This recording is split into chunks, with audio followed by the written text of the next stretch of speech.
текста, и който виждате на екрана, и дълбоко се замислих за значението му и приложението му днес. И затова исках да споделя и затова реших да направя това видео. Както виждате, първият текст казва, тук има две групи хора в следващите текстове. Едните са блажени, другите са не са блажени. За тях той казва горко. Нали, явно, че те са проклети, а не са блажени. И тези две групи винаги са съществували и ще съществуват. И очевидно е, че в веста към Лаодикия, на верния свидетел, духовното състояние на църквата не е блаженство. Иначе Христос нямаше да дава такива изобличения. Тоест, тя не е от тези в 20 стих, които виждаме. Защото, вижте какво пише, блажени вие сиромасите, защото е вашето Божието царство. Добре, казвам аз. Ако това бяха тези от глава, 17 стих от Откровение, нали, понеже казваш богат съм, забогатях, а не знаеш, че си окаян, сиромах, сляп. Ако това бяха тези сиромаси, той ще да е блажение. Даже е странно Исус да го изобличава. Но очевидно не са тези. Защото лаодикийците няма да влязат в Божието царство. И сега въпросът е, кои са, нали? И това, което аз разбрах, брата и сестри, сиромаси сме всички пред Бога. Това е истината. Няма две групи пред Бога. Едните са сиромаси, другите са богати. Такива няма. Не само, че сме сиромаси, ами че сме длъжници. Защото ако си сиромах, е едно. Но ако си длъжник, е по-лошо. Защото ако си сиромах, просто си беден. Но ако си длъжник, как ще си възстановиш дълга? И нашия дълг към Бога е толкова голям, че и ако да ни бяха дали цяла вечност, пак няма да мога да го изплатим, защото той е жертвал своя син за нас и просто дълга е толкова голям, че единственото, което може да се направи е, както пише в тази притча, ако се сещате, нали, продайте него и семейството му, нали, и да се изплати дълга. Само да ни вземат живота, нали, то друго няма какво да се направи. Толкова сме длъжници пред Бога. И всъщност, когато един човек застава пред Бога с истината за състоянието си, за това, какво той представлява пред Бога, той е блажен. И ще ви дам един пример. Имаше двама. Единия бирник, които ходеха в храма, а другия фарисей. Спомняте си. И те двамата, единия стоеше като той няма нужда от нищо, разбирате ли? Той стои пред Бога. Той няма ясно състояние за това кой е той, какъв е дългът му пред Бога и каква е неговата нужда. Това са три неща. И затова той не получи нито милост, нито отговор на молитвата. Той просто, както пише Елън Уайт, неговата молитва не можеше да се издигне по-нагоре от главата му. И затова сиромах беше този другия, който стоеше с наведена глава. И знаете ли какво каза? Смили се за мене, Боже, за мен грешника. Това беше неговата молитва. Не знаеше какво да каже. Защото, както една древна християнска песен казва, американска, мисля, че нали, подарък в ръката си не нося, под кръста твой, аз милост прося. Когато отиваме пред Бога, така ли отиваме? С такава мисъл? Или просто ние не разбираме окаяността си и нуждата си? Защото времето се характеризира с това. Така казва в Откровение. Ето го тук. Това е времето, в което живеем. Нали, в Лаодикийската църква. Времето, в което живеем е неразбиране на нуждата си, неразбиране на дълга ни към Бога, неразбиране на нашето положение към Него и нашата голяма окаяност. Така пише тук. Така пише. Не го чета, защото вие го знаете. И практически този човек, нали, бирника, той осъзнаваше своята голяма нужда. И затова той беше блажен. И затова в днешно време хората, аз разбирам, те като отидат на молитва, и много често и ние самите, разбира се, за мен говоря, понеже този квас, той много бързо заквасва, И човек просто спира да усеща нуждата си. Това е толкова заразно това нещо, че нали, то навсякъде е плъзнало, че просто става като рутина. Тръгваш да се молиш и как се молиш? Ами, не че ти си вдъхновен, не че ти си докоснат, не че ти са, как се казва, раздерете сърцето си, а не дрехите си, де пише на място Господ казва. И ние не можем да си раздерем сърцето, защото не усещаме нуждата си. И какво? Ми просто ние се усещаме богати. Не в смисъл, че си го мислим. Щом не усещаме дълбоката си нужда, щом сърцето ни не е раздрано, щом ние не размишляваме за нашето положение, ние как заставаме пред Бога да говорим някакви думи, както всички останали. И така, вижте следващия стих. Блажени, които гладувате сега, защото ще се наситите. Този стих го има също в Матей, няма да го отварям. Блажени, които гладуват и жадуват за правдата, защото ще се наситят, нали? Нещо такова беше. И сега обърнете внимание. Гладуват и жадуват. Блажени, които, то е свързано, плачете сега, защото ще се разсмеете.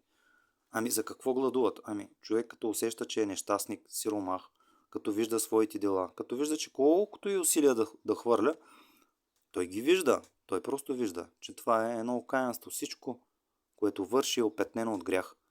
И че това е като, както пише в писанията, Господ казва, това е като дим в ноздрите ми, казва Господ, вашата правда ме. Просто, когато човек има отворени очи, той просто навсякъде вижда греха. Не около себе си, брати и сестри, не около себе си. Вътре в себе си го вижда, когато той казва думи, когато той върши нещо. Говоря за най-добрите думи и дела, които ни вършим. Просто той вижда колко е окаян. Вие виждате ли това нещо? И затова той какво? Той гладува и жадува за Христовата правда, защото той вижда, че е толкова далече от нея, колкото небето стои от земята. И просто той не може да се издигне даже и на една педи от земята. Колкото един човек може да хвърчи с криле, толкова той може да хвъркне и да се доближи до Христовата правда. Ето толкова може. Тоест нищо. Той просто може да стои залепен за стена, за земята, а Христовата правда е горе на небето и той просто не може да стигне там. И затова има нужда от вяра, да не речеш в сърцето си кой ще свали Христа долу или кой ще слезе в бездната, за да изведе Христа от мъртвите. Но какво казва вярата? Затова е нужна вяра, брати и сестри. Когато човек не осъзнава нуждата си, той няма нужда от вяра.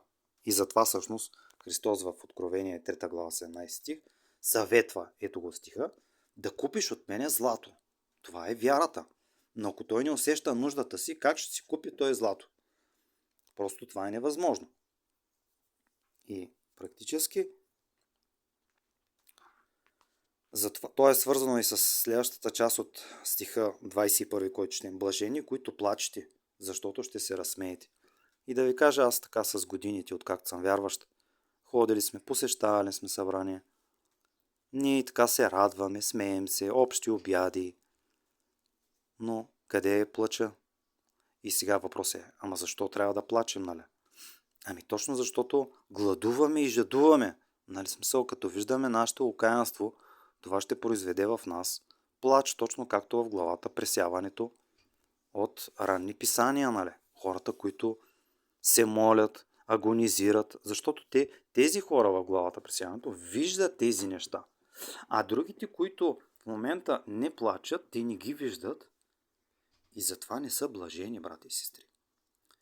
И съответно, когато човек е в първите две блаженства, отива в третото, че другите ще го намразят. Защото ще кажат само ти ли си праведен сега, ела на църква, не се дели от другите. И всички останали, които всъщност, нали, когато човек тръгне в този път, той ще бъде отхвърлен. Защото в Исаия 53 глава пише за Христос. Той бе презрян и отхвърлен от човеците. Човек на скърби и навикнал на печал. Ето само да ви го покажа. Защо ви го показвам? Защото това е валидно за всеки един, който тръгне по пътя. Не е 52, а 53. Ето го, вижте го. Вижте го. Къде пише? Той бе презрян. Ето го. И отхвърлен от човеците. Човек на скърби и навикнал на печал. Това е пътя на християните.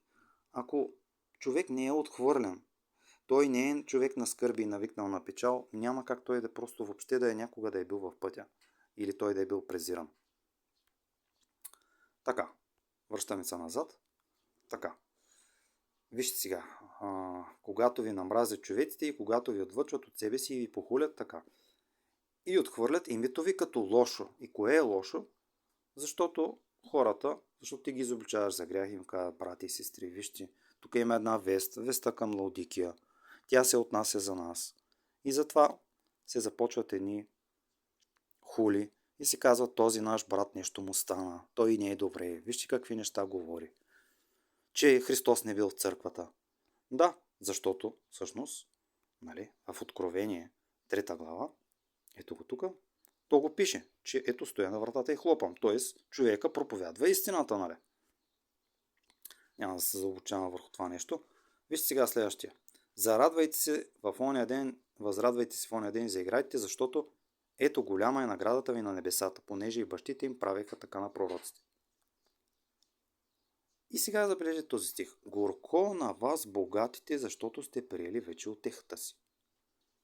Ето тук са тези богати, всъщност, от Откровение, 3 глава, 17 стих. Богат съм, забогатях, нямам нужда от нищо. Виждате ли го?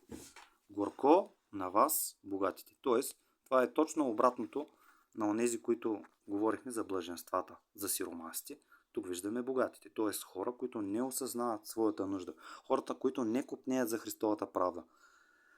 Хората, които не плачат заради окаяното състояние и заради греховете си. И така живеят живота си без никакво съзнание за своята нужда. Вижте сега богатите какво правят. Горко на вас, които сега сте наситени. Тоест, той е доволен. Доволен е, че има знания. Доволен е, че проповядва. Доволен е, че хората го слушат. Доволен е, че може да дойде някой човек в църквата. Доволен е, че прави библейски курсове. Доволен е, че работи за църквата. Просто е доволен е, че спазва здравната реформа. Доволен е, че не е като другите човеци, особено като тези, дето се чувстват нещастници и сиромаси. Тук в горния стих. Ето сиромаси, като онзи бирник. Той е доволен от собственото състояние. Защото, брати и сестри, знаете ли, когато човек помаже очите си, онова помазание, което е писано в Откровение 3 глава, което съветва Христос, съветвам те, ето тук, да си купиш колури по-надолу в текста, за да помажеш очите си, да виждаш. Така, когато човек има колурия, той никога не може да счита себе си за нямаш нужда от нищо, а напротив, той ще проповядва тези истини на други, ще чувства себе си за все по-окаян и нещастен и по-голяма си нужда от Христос. Така, горко на вас, вижте богатството с какво е свързано. На вас, които сега се смеете, защото ще жалеете, ще плачете. Ами не виждаме ли смях в църквите, брати и сестри? Колко пъти ние сме се събирали? Говорим, смеем се. И някой ще каже, да, брате, не бъди сега фанатик. Знаете ли, това е горкое за нас, брати и сестри. Това е истината. Ние, когато се събираме, ние не плачем. Ние не жалеем, ние се смеем. И защо трябва да се смеем? Христос не е между нас. Той не е нито в нас, нито между нас. И на нас не ни прави никакво впечатление. И така минават дните, месеците и годините, ходим си на работа и си живеем един живот без Исус Христос. И затова има горко произнесено над нас. Горко на вас, когато човеците ви захвалят, този проповедник, онзи, ти знаеш ли този какво е направил, вместо да си говорим за Христос. Така правиха и за лъжепророците. И така нататък, и така нататък. Брати и сестри, прегледах текста. Това е, което аз размишлявах, открих ви моите размишления. Мисля, че това е истината. Тя не е приятна за слушане. И никога не е била приятна. Знаете ли защо? Просто защото ние сме грешници, брати и сестри. И няма как да ни е приятна истината, защото тя не хваща в нашата сиромашия. Ето тук, първият стих, къде беше? В нашата сиромашия. И кога ни става приятна? Ами когато ние се съгласим, изповядаме и потърсим Господа, започнат да ни се отварят очите и тогава започваме да виждаме нашата нужда от Божията милост. И това е свързано, между другото, с първата ангелска вест. Бойте се от Бога и въздайте нему слава. Виждате ли го този стих? Мисля, че беше 6 стих. 14-6. Ето го. Защото настана часът, когато той ще съди. Живеем ли, брата и сестри, по този начин? Имаме ли съзнание в времето, в което живеем? Имаме ли съзнание в положението, в което се намираме? Че в момента ни съдят за всяка празна дума, която излиза от устата ни. Съдят ни в събота, когато говорим своите си думи и вършим своите си удоволствия. За всяко едно наше отстъпление в момента горе се записва. Ангела прави точен запис и казва: тези не са тези, които се боят от Бога, нито му въздават слава. И всъщност ние хвърляме презрение върху Христос. Ние сме отхвърли първата ангелска вест, но искаме да я предложим на човеците, което е голяма мерзост пред Бога. И затова аз ви призовавам, както и другите пъти, покайте се и обърнете се и потърсете Христос и помажете очите си с колори, за да виждате ясно това, което Словото говори за нас, за да го потърсим докато е време. Амин.